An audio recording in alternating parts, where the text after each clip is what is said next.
रात के 2:17 थे। पूरा मोहल्ला सो रहा था। सड़क पर एक भी आवाज नहीं थी।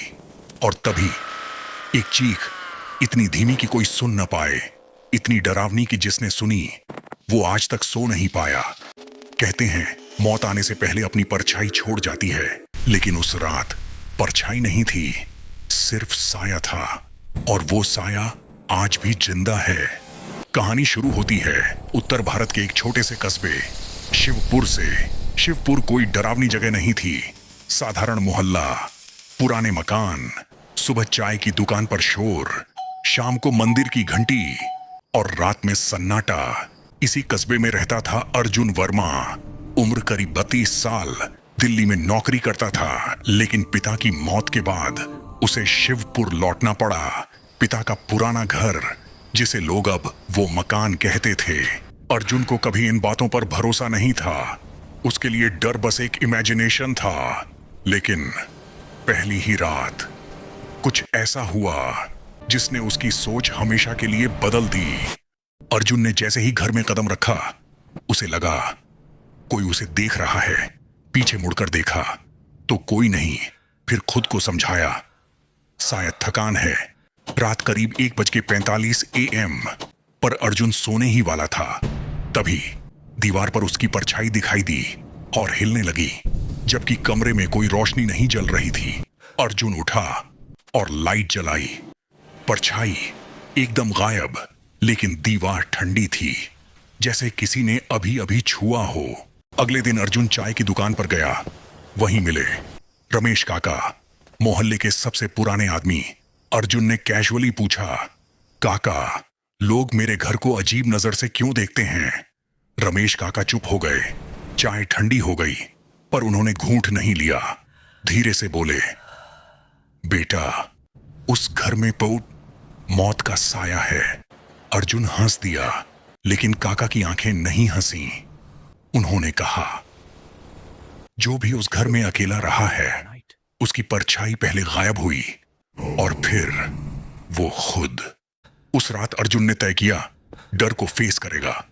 मोबाइल पर कैमरा ऑन किया, पूरा कमरा रिकॉर्ड किया। रात 2:17 AM पर अचानक कैमरा ग्लिच हुआ। स्क्रीन के फ्रेम में एक काली आकृति, ना चेहरा ना आंखें, बस एक साया। और उसी पल अर्जुन की परछाई फिर से अलग दिशा में चलने लगी। अर्जुन अब डर चुका था। वो शहर छोड़ने ही वाला था कि उसे पिता की पुरानी डायरी मिली। डायरी का आखिरी पत्र, अगर मैं मर जाऊं तो समझना मैंने साया देख लिया था। नीचे तारीख 17 साल पहले की थी और उसी दिन शिवपुर में 6 लाशें मिली थीं। सभी की एक बात कॉमन थी, किसी की परछाई नहीं थी। डायरी में लिखा था, ये कोई भूत नहीं, ये मौत से पहले आने वाली चीज है, जो डर से नहीं बल्कि यादों से पलती है। अर्जुन को याद आया उसकी मां की रहस्यमयी मौत, जिसे एक्सीडेंट कहा गया था, लेकिन क्या सच में? तीसरी रात अर्जुन जानबूझकर अंधेरे में बैठा। कोई लाइट नहीं, कोई आवाज नहीं। तभी पीछे से आवाज आती है, तू देर से आया। अर्जुन पलटा, वहां कोई नहीं था, लेकिन दीवार पर उसका साया मुस्कुरा रहा था। साया बोला, हर मौत से पहले मैं आता हूं। अर्जुन चिल्लाया, तू क्या है? साया बोला, मैं वो हूं जो तेरे पिता ने देखा, तेरी मां ने देखा, और अब तू। कमरा ठंडा पड़ गया, दीवारें रोने लगी और साया अर्जुन के अंदर घुसने लगा। सुबह पूरा मोहल्ला इकट्ठा हुआ था। घर का दरवाजा खुला हुआ मिला। अंदर सब कुछ नॉर्मल, बस एक चीज मिसिंग थी। वो था अर्जुन। अर्जुन दीवार के अंदर जमा हुआ था और घर की दीवार पर लिखा था, अब अगला। आज भी शिवपुर में कहते हैं, अगर रात 2 से 17 बजे आपकी परछाई आपसे पहले चलने लगे तो समझ लेना मौत का साया आपको देख चुका है। और अगर आप ये कहानी .रात में सुन रहे हैं तो जरा पीछे मुड़कर देखिए, क्या आपकी परछाई जो वही है?